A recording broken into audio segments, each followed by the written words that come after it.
परिचय। रमेश 8 साल का एक होनहार लड़का है। वह एक सरकारी स्कूल में पढ़ता है। आज वह अपनी माता को अध्यापक के बुलाने पर लेकर आया है। अध्यापक को शिकायत है, रमेश बहुत ज्यादा अवकाश लेता है, जिसके परिणाम स्वरूप उसका कक्षा कार्य और गृह कार्य अधूरा है। यदि वह विद्यालय में अनियमित रहता है तो संभव है कि वह उसी कक्षा में दोबारा रह जाए। रमेश की मां को उसकी गैर हाजिरी का कारण पता है। वे एक झुग्गी में रहते हैं। रमेश अपने गंदे परिवेश के कारण बार बार बीमार पड़ जाता है। बहरहाल रमेश की मां समझ नहीं पा रही है कि वह अपने परिवेश को बेहतर कैसे बनाए। आइए हम जानें कि हम अपने आप को और अपने परिवेश को स्वच्छ कैसे रख सकते हैं। आओ सीखें। स्वच्छता को परिभाषित करना। अपने घर, पड़ोस और समुदाय को स्वच्छ रखने के तरीके बताना। शहरों में अपशिष्ट निस्तारण के तरीके सीखना। अपशिष्ट प्रबंधन के 3 आर के बारे में बताना। स्वच्छता। स्वच्छता का अर्थ है अपने शरीर और अपने परिवेश को साफ रखना। हमें निम्न को स्वच्छ रखने का प्रयास जरूर करना चाहिए। अच्छा स्वास्थ्य बनाए रखना, अच्छा जीवन जीना। व्यक्तिगत स्वच्छता। व्यक्तिगत स्वच्छता में अपने दांतों, हाथों, नाखूनों, बाल, शरीर और कपड़ों की सफाई शामिल है। यह पर्याप्त नहीं है। गंदे परिवेश में रहने वाला एक स्वच्छ शरीर बीमार पड़ सकता है। इसलिए यह जरूरी है कि हम अपने परिवेश को भी स्वच्छ रखें। व्यक्तिगत स्वच्छता और परिवेश की स्वच्छता साथ साथ ही चलती है। घरेलू स्वच्छता। परिवेश की स्वच्छता अपने घर की स्वच्छता से शुरू होती है। इसमें हमारे घर को साफ सुथरा रखना शामिल है। हम निम्न उपायों से घरेलू स्वच्छता को सुनिश्चित कर सकते हैं। हमारे घर में कहीं भी पानी जमा न हो, टॉयलेट और सिंक साफ हों, नालियां साफ हों, पुराने और बेकार सामान को घर से निकाल दें। रसोई और दूसरे घरेलू अपशिष्ट प्रतिदिन फेंक दिए जाएं। पड़ोस की स्वच्छता। घरेलू स्वच्छता के लिए हमें सबसे पहले आस पड़ोस की स्वच्छता पर ध्यान देना होगा। अपने आस पड़ोस को स्वच्छ रखने के लिए हमें यह सुनिश्चित करना होगा कि 1. आसपास की सड़कें, पार्क एवं क्रीड़ा स्थल को रोजाना साफ करें। 2.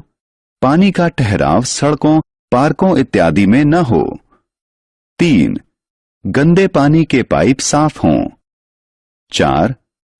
कूड़े का सार्वजनिक कूड़े घरों में ही उचित निपटान हो। सामुदायिक स्वच्छता।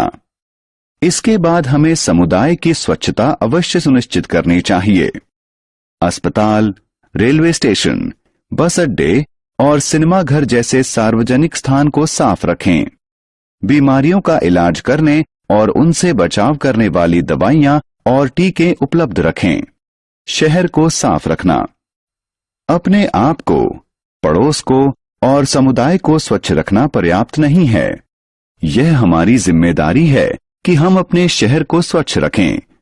हम निम्न चीजें करके अपने शहर की स्वच्छता सुनिश्चित कर सकते हैं। शहर के अपशिष्ट का उचित निस्तारण हो।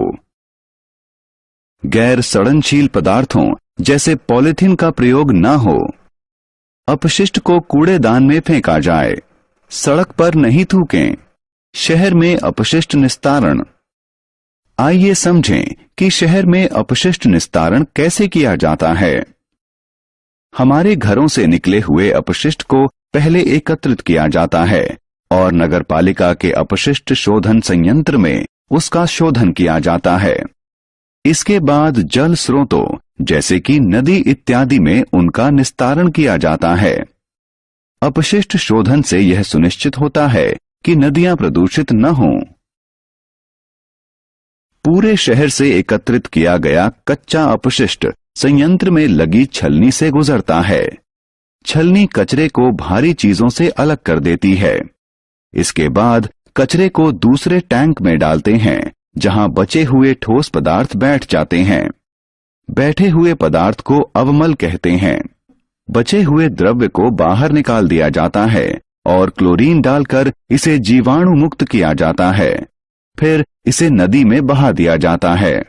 कम इस्तेमाल यानी रिड्यूस, पुनः प्रयोग यानी रीयूज और पुनर्चक्रण यानी रिसाइकिल।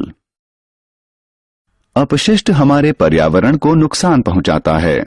अपने आप को और अपने पर्यावरण को स्वच्छ रखने के लिए यह जरूरी है कि हम अपशिष्ट पर नियंत्रण रखें और इसका उचित रखाव करें। प्रदूषण मुक्त स्वच्छ पर्यावरण रखने के लिए हमें निम्नलिखित पर अवश्य अमल करना चाहिए। अपशिष्ट प्रबंधन के 3 आर। आइए इनके बारे में विस्तार से जानें। अपशिष्ट प्रबंधन के 3 आर। पहले आर का अर्थ है रिसाइकिल। प्रयोग किए जा चुके सामान को इस प्रकार शोधन करना कि उनका पुनः प्रयोग नए पदार्थ बनाने में किया जा सके, रिसाइकिल कहलाता है। उदाहरण स्वरूप शीशे, प्लास्टिक, अखबार, एल्यूमिनियम के डब्बे और बैटरियों को नए सामान बनाने के लिए रिसाइकिल किया जा सकता है। दूसरे आर का अर्थ है रीयूज। किसी सामान को एक बार से ज्यादा प्रयोग में लाना रीयूज है। प्लास्टिक के कप, प्लेट और बर्तन इत्यादि को एक बार प्रयोग करके फेंक दिया जाता है। इसकी जगह हमें उन्हें धोकर दोबारा प्रयोग करना चाहिए। तीसरे आर का अर्थ है रिड्यूस। पर्यावरण को नुकसान पहुंचाने वाले पदार्थों का प्रयोग कम करना ही रिड्यूस है। उदाहरण स्वरूप हमें मंजन, बर्तन धोने वाले साबुन और अनाज के बड़े पैकेट ही खरीदने चाहिए और पैकिंग में लगने वाली सामग्री की बचत करनी चाहिए। रमेश की मां अब समझ गई है कि वह अपने परिवेश को किस प्रकार स्वच्छ रख सकती है। उन्होंने निर्णय लिया है कि वह अपनी झुग्गी में रहने वालों को स्वच्छता के महत्व, अपने परिवेश को जीवाणु रहित रखने और अपने बच्चों को स्वस्थ रखने के बारे में शिक्षित करेगी। आओ खेलें। निम्नांकित में से कौन सी आदतें अच्छी हैं? सही या गलत बटन पर क्लिक करके बताएं। हमने क्या चर्चा की? स्वच्छता का अर्थ है सफाई। हमें अपना परिवेश, समुदाय और शहर अवश्य स्वच्छ रखना चाहिए। व्यक्तिगत स्वच्छता में हमारे शरीर, कपड़ों, दांतों, हाथों और नाखूनों की स्वच्छता शामिल है। हमें अपना आस पड़ोस स्वच्छ रखने के लिए कूड़े का सार्वजनिक कूड़ा घरों में ही उचित निपटान करना चाहिए। शहरी अपशिष्ट का निस्तारण से पहले नगर पालिका के अपशिष्ट शोधन संयंत्र में शोधन किया जाता है। रिड्यूस, रीयूज और रिसाइकिल अपशिष्ट प्रबंधन के 3 आर हैं।